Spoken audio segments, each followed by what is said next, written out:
contaba al principio, ya llegó a nuestro estudio, acá a nuestro living, Javier Alviar. ¿Cómo estás, Javi? Bien, ¿y tú, Carla, tanto tiempo? Bien, sí, tanto tiempo que no nos veíamos, Gaia.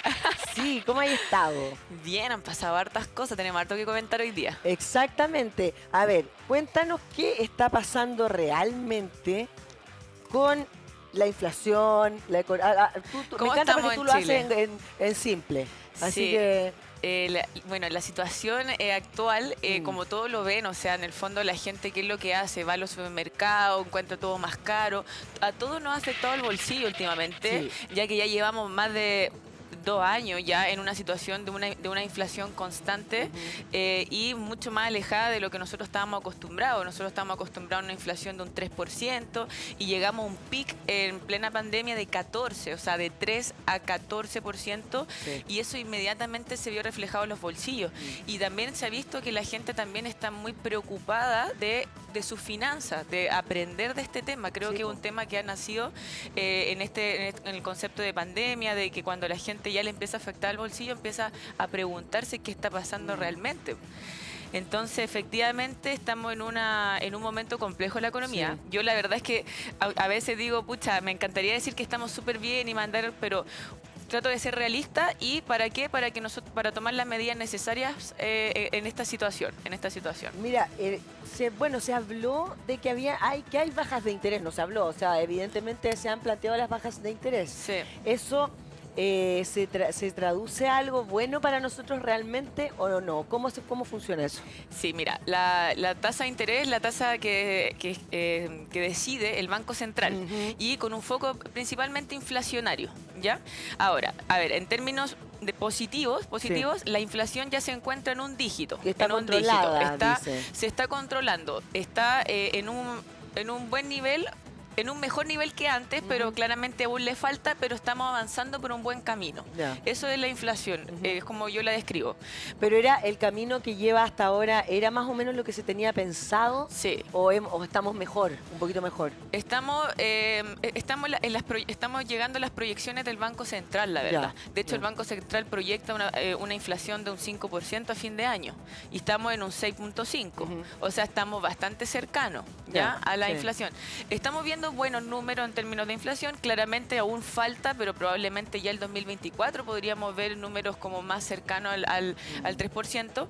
Pero voy a hablar de una mala noticia. ¿Cuál es la mala noticia, Javi? Espérate que voy a ir a buscar mi té, pero sigue, dale. La mala noticia principalmente tiene que ver con la actividad económica, ¿ya?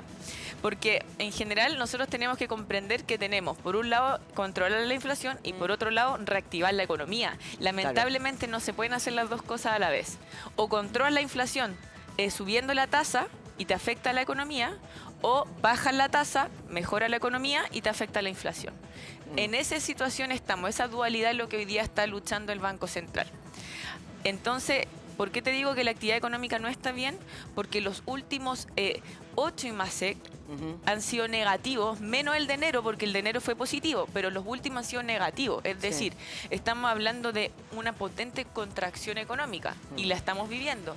No podemos, o sea, los números lo dicen. Cuando se habla de contracciones es como que la gente no puede comprar, que en el fondo como que el movimiento económico es más lento, ¿no? Exacto. También. En términos simples, mira, se habla de recesión técnica. El concepto de recesión técnica en términos simples son 2 PIB consecutivos negativos. Los PIB son trimestrales, ¿ya?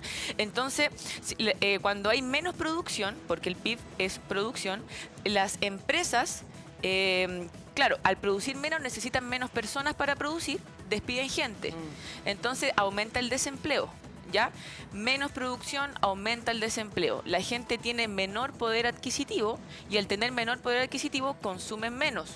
Consumen menos y al consumir menos disminuye las ventas, disminuye la producción y empieza este ciclo económico que tiene que ver con que hay una contracción económica. Y por eso hemos visto aún alto desempleo, alto empleo informal, hemos visto, entonces desencadena muchas cosas la contracción económica y se ve en los bolsillos, se ve en la capacidad de consumo, de ahorro, de inversión y claramente todos los negocios salen afectados con esta contracción.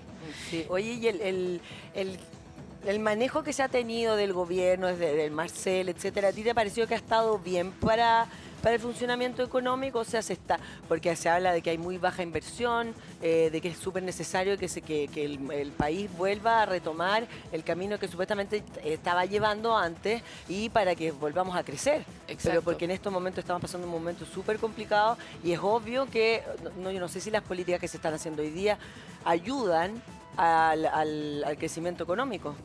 Mira, hay un concepto, bueno, que en el fondo hubo mucha inyección fiscal en los años de pandemia, muchísima. Es decir, hubo mucho gasto del gobierno para poder entregar y poder por los bonos, claro. por la ayuda principalmente. Sí, y cuando se sacaron las platas también. Es que eso también es otro tema. Sí, Eso también es otro tema. Entonces, por un lado, en términos de presupuesto, se sabía que este año se iba a disminuir el presupuesto en un porcentaje muy grande. Es decir, la inyección iba a disminuir muchísimo y se iba a ver reflejado también en la economía. Es decir, eso tiene que ver con un presupuesto a nivel nacional, es la ley de presupuesto. Entonces se iba a disminuir el presupuesto y claramente se está viendo afectado también en la economía, porque cuando el gobierno inyecta dinero, se activa la economía. Nosotros tenemos dinero, compramos, consumimos. Ahora no ha sido así porque se ha disminuido muchísimo la inyección de dinero. Por otro lado, las políticas fiscales en general han estado de la mano con estabilizar la economía, pero también se han visto estos casos que cabe destacar que claramente son que se han visto reflejado el gobierno en términos monetarios, que claramente afecta muchísimo el presupuesto nacional. O sea, estamos viendo que efectivamente los dineros quizás no están siendo bien administrados. Claro, una cosa es que haya dinero en el pozo y otra cosa es la administración, porque dentro de la economía lo que hay que considerar es, la igualdad, tratar de distribuir bien el dinero, tratar de administrar bien el dinero, y posiblemente el problema ha sido más bien en la administración de los recursos. De los recursos. Oye, Javi, pero en términos simples, por ejemplo, las personas que tienen un departamento y están con problema económico, lo quieren vender, ¿es un buen momento hoy de vender?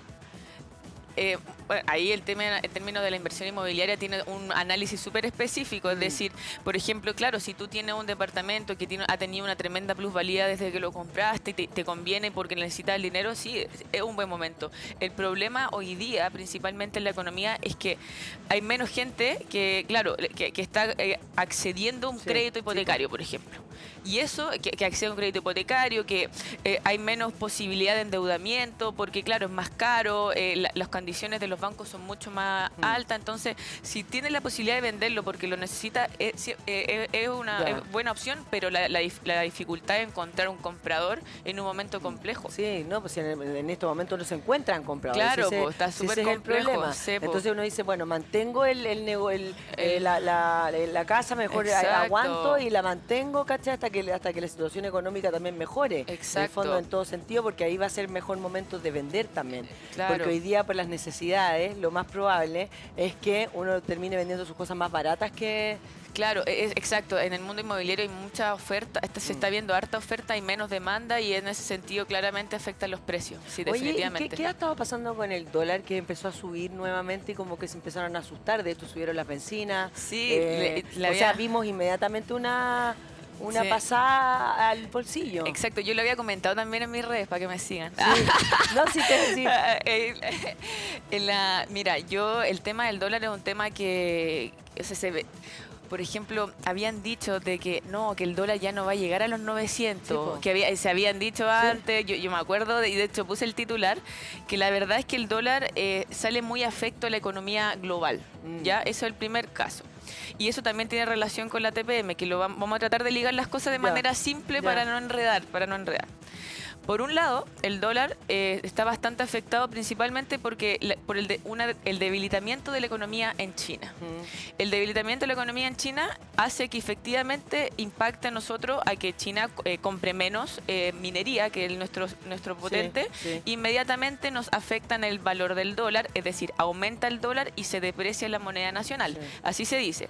Cuando se deprecia la moneda nacional, a nosotros nos afecta. Y eso lo voy a contar después. Porque esa es una razón por la cual por la cual el dólar ha salido bastante afectado.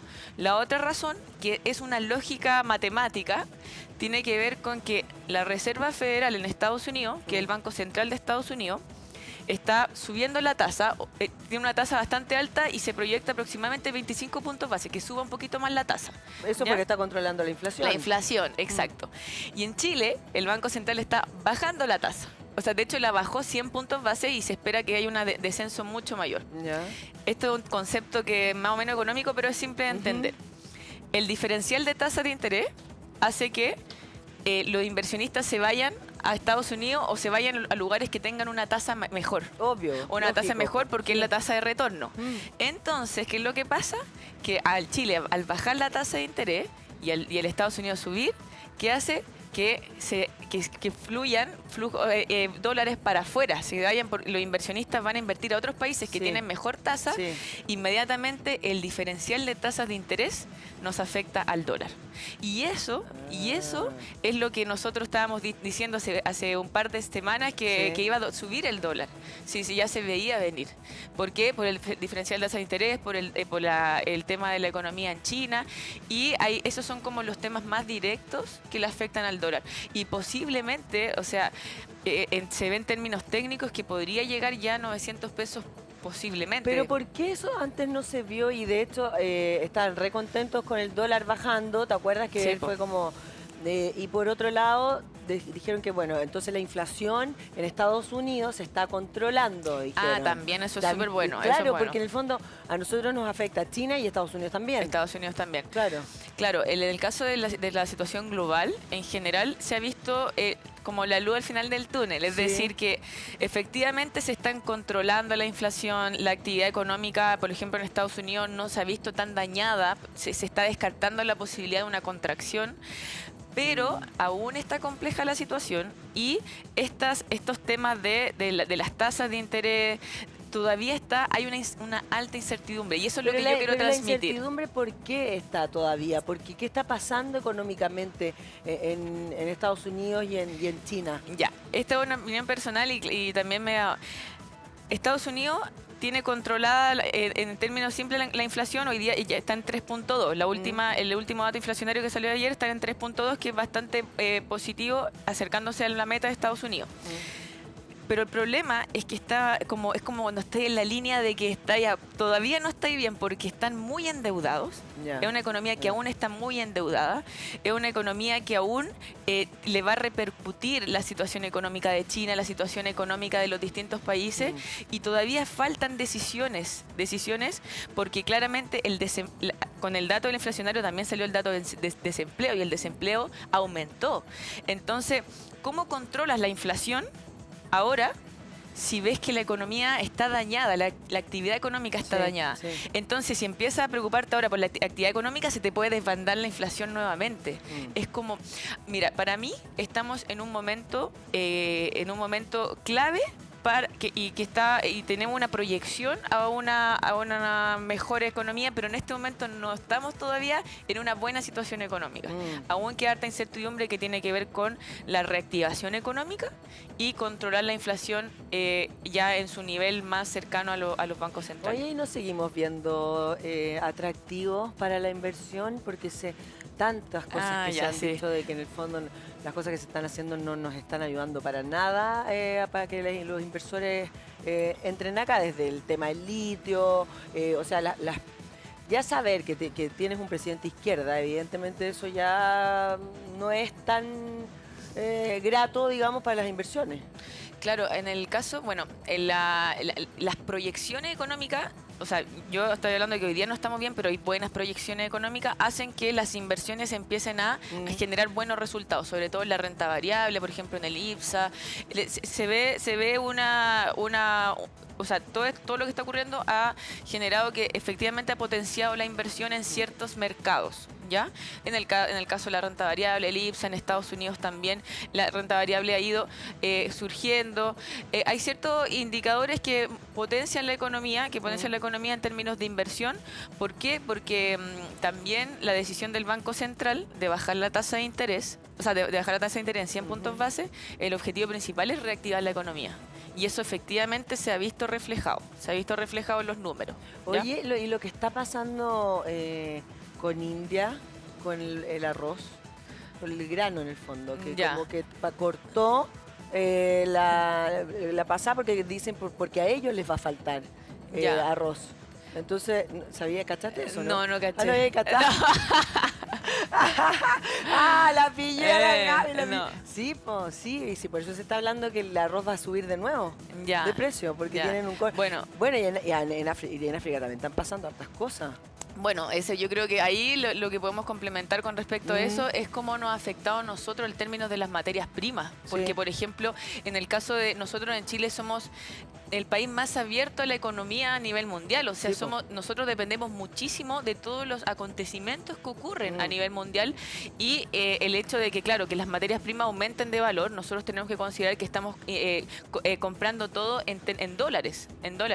Entonces, por eso que a nosotros nos influye que el dólar aumente. Si el dólar aumenta, ¿qué hace que nosotros compremos más caro Claro, las lógico. materias primas? Sí. Y eso afecta al producto final y a la inflación. Si el dólar aumenta, tenemos más inflación. Y esa es otra variable que nos da incertidumbre en que si se está controlando la inflación o no. Porque hoy día tenemos un dato inflacionario de 6.5, que está más cercano a la meta del Banco Central, pero el dólar está súper alto. Entonces, que el dólar esté alto va a repercutir en que los precios finales también van a aumentar. Pero eso también tiene que ver con la inestabilidad que existe hoy día entre Estados Unidos, China Sí. y toda esta tensión que existe a nivel, Sí.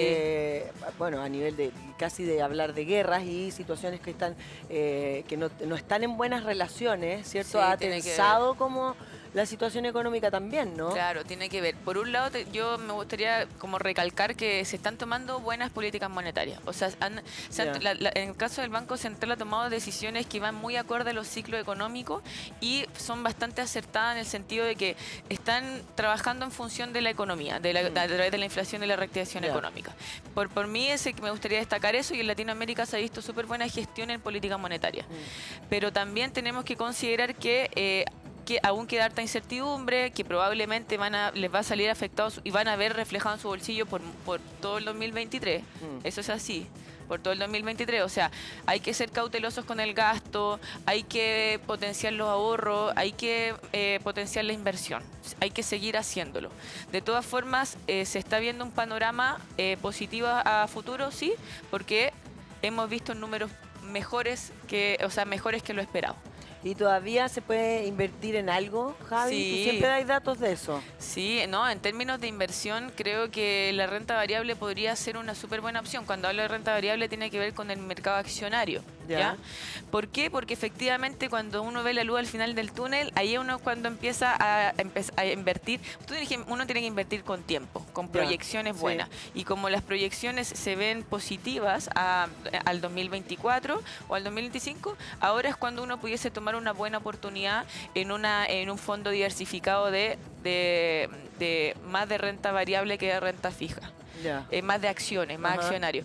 ¿Cómo pueden invertir a través de esos fondos? En un corredor de bolsa, o en una administradora general de fondos. Uno va, se contacta con el ejecutivo, pide asesoría y puede tomar la decisión en relación a su perfil de riesgo. ¿Ya? Todos pueden invertir desde montos pequeños, ¿ya? Y lo mejor es tomar la decisión de invertir porque como la inflación está alta, el dinero en tu cuenta corriente se está perdiendo. ¿Ya? Es decir, vale menos en el fondo. Vale menos. Sí. Si, por ejemplo, tú estás buscando, si tú tenías, no sé, 1 millón de pesos en tu cuenta corriente hace un año, perdiste más de, ahora el 6% de rentabilidad, 6.5% de rentabilidad. Y en vez de perder ese dinero, lo podría haber ganado en un fondo de inversión en 7%, y el dinero, en términos de rentabilidad, es mejor invertir que ahorrar solamente. Es como tener la plata bajo el colchón. Sí, porque el dinero se está perdiendo en el fondo, está perdiendo el valor. Exacto, pierde el valor. Y hay, por ejemplo, hasta los depósitos a plazo tuvieron un boom, los depósitos a plazo. Porque los depósitos a plazo estaban dando 9 o 10% anual. Entonces, eso es harto. Es harto. 10%, Entonces, claro. sí, pues, imagínate, o sea, es muy difícil que una inversión anualmente te esté dando esa rentabilidad en términos segura de que los depósitos a plazo son mucho menor, con muy poquito riesgo, entonces prácticamente tuvieron un boom súper potente. Oye, Javi, ¿y cuándo ya la gente va a empezar a poder ver como, yo no sé si realmente existe la posibilidad de que los precios bajen? Más bien se Claro, pueden quedar, suben en van menos subiendo, nivel. claro, en menos Sí. el nivel de subir nomás, ¿cierto? Sí, suben en menos nivel, pero efectivamente yo estaría viendo ya como para el día del 2024 podría haber un mejor nivel de precios, un nivel más adecuado, porque por un lado la inflación se mide a través del IPC. El índice de precio del consumidor lo tenemos todos los meses a través del INE, pero también tenemos que ver que hay un dato del alimento, cómo ha aumentado el precio de los alimentos o el precio de la benzina, que son otros valores, otros números que son mucho más altos que la cesta de productos de la inflación, y eso es lo que más nos sale afectado al final, el consumo diario, los alimentos, la benzina. ¿Y la UEF de qué depende? Eso también te iba a preguntar, porque la UEF en algún momento empezó a bajar un poco. Sí, esa es súper buena pregunta. Es que en el cálculo de la UEF, en el cálculo matemático de la UEF, está inserto el IPC. Ya. El IPC, entonces por eso que la gente me dice, ya, pero ¿por qué bajó la UEF? Claro, porque el IPC bajó, po. Porque, por ejemplo, y cuando ustedes vean en las noticias, oye, el IPC bajó de 7.6 a 6.5, tú inmediatamente va a bajar la UEF. Ya. Porque es un cálculo matemático, porque ese número, el 6.5, se mete a la fórmula y baja la UEF. En el fondo, claro, mientras más alto el índice de precio del consumidor, o sea, mientras más caro nos están costando las cosas, la UEF más va a subir. Exacto, y eso tiene que ver con el cálculo. Oye, ¿por qué hay gente que está tan en contra de la UEF? Como valor así, que dicen como que en Chile es la única parte que existe la UEF, ¿no? Sí, el Chile es la última parte. Sí, la verdad es que a veces te beneficia, a veces te perjudica. En el caso de cuando uno paga en UEF, también considerar, muchas veces tus sueldos son en pesos y tienes que pagar en UEF. Sí, pues bueno, a todos nos pasa, los arriendos se pagan en UEF. Los arriendos se pagan en UEF. En los colegios también. Exacto, entonces también es como, tú lo podrías ver como injusto, o sea, tú estás... tu dinero, tu sueldo se está depreciando y tienes que estar pagando en una... Entonces, ahí es cuando hay una polémica de que si es en UEF, si estáis pagando en UEF, ¿por qué los sueldos también no son en UEF? Porque así es cuando podría fluir bien la economía. Sí. Y eso no tiene por dónde que cambie. Yo creo que va a depender, bueno, o algún tema legal, o va a depender también de la empresa. Hay empresas que tienen reajuste cada 3 meses, reajuste cada 6 meses, y eso también es potente, pero también podría ser mensual también. O sea, tú decís, hay empresas que se ocupan de eso, sí, y te suben el... Exacto. Mira. Sí, por ejemplo, cada 3 o 6 meses te pueden hacer un reajuste, y hay muchas veces la gente cree que le están, o sea, que te están subiendo el sueldo, pero no, pero no es que claro, no es, pero no es totalmente entendible. Eso, no sé, 10.000 o 5.000 o 15.000 pesos adicionales que te pueden llegar dependiendo de tu sueldo, es porque en el fondo te va a alcanzar los mismos productos que te estaban alcanzando antes, pero ahora son más caros los productos. Pero efectivamente esos reajustes se hacen en las empresas. Ya, entonces tenemos que esperar al 2024, dices tú, que va a estar más o menos, que vamos a estar más tranquilos. Pero por mientras, para que no haya potenciar el ahorro, potenciar la inversión. Pero que me da risa cuando dicen eso. Potenciar el ahorro. Es que, ¿sabéis qué? Ya, vamos. ¿Qué vamos a ahorrar? Ya. Ahora es cuando cuando sacamos estos conceptos los creadores de contenido, porque por eso. Sí, que tiene que ver con los gastos hormiga, y ahora creamos en el fondo se me ocurrió el concepto de ingreso hormiga. De los ingresos hormiga. Eso no existe, pero lo creé. Pero los ingresos hormiga serán, no sé, existen. ¿Por qué no creamos? No, pero el concepto financiero. Sí, pero por ejemplo, no sería. Para que vean ahí, me firmen. Ahí. No sería porque tú, no sé, por lo que los trabajos como bueno son. Por ejemplo, ya yo trabajo acá, pero en el Instagram también trabajo. Exacto, mira, ¿por qué no creamos ingresos hormiga? En el sentido de que, mira, a ver, yo digo, no tienes más tiempo para generar otro trabajo, para generar más ingresos. Pero tú vives en tu comunidad, trabajas con una comunidad, tienes tu familia.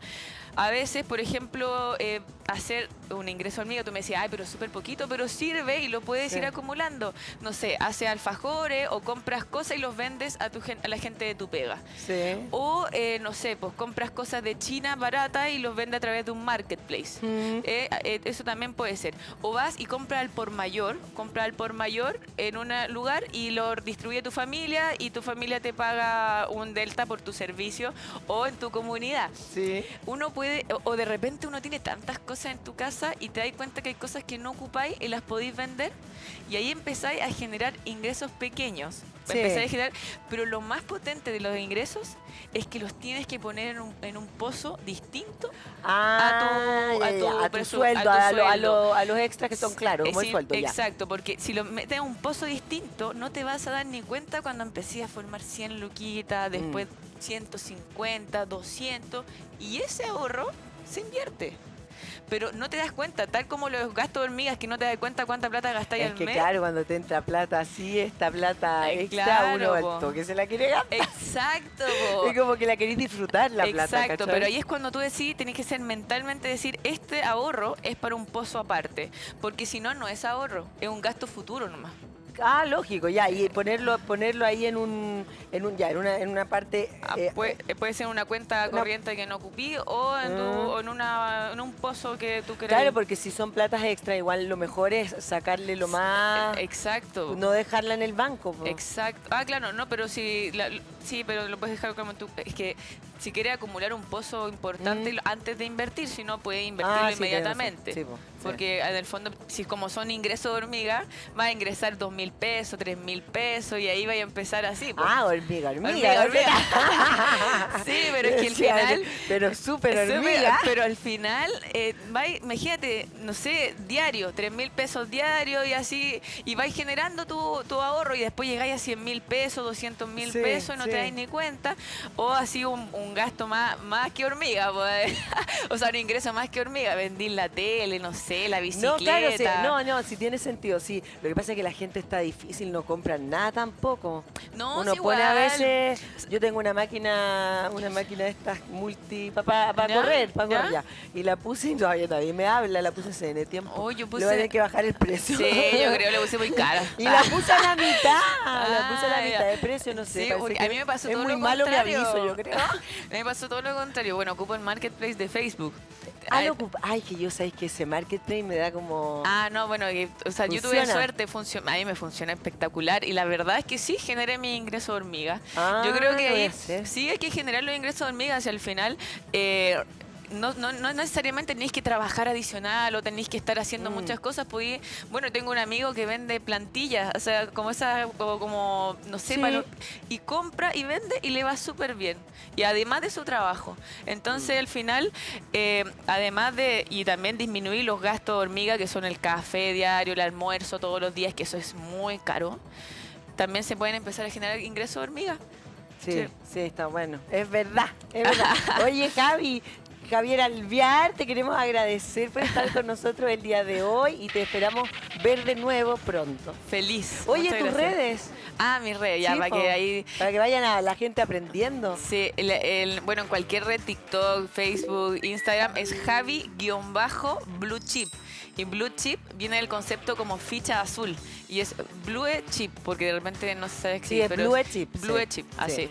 Ya, Javi, que estés súper. Igual, que estés súper bien, un gusto. Chao.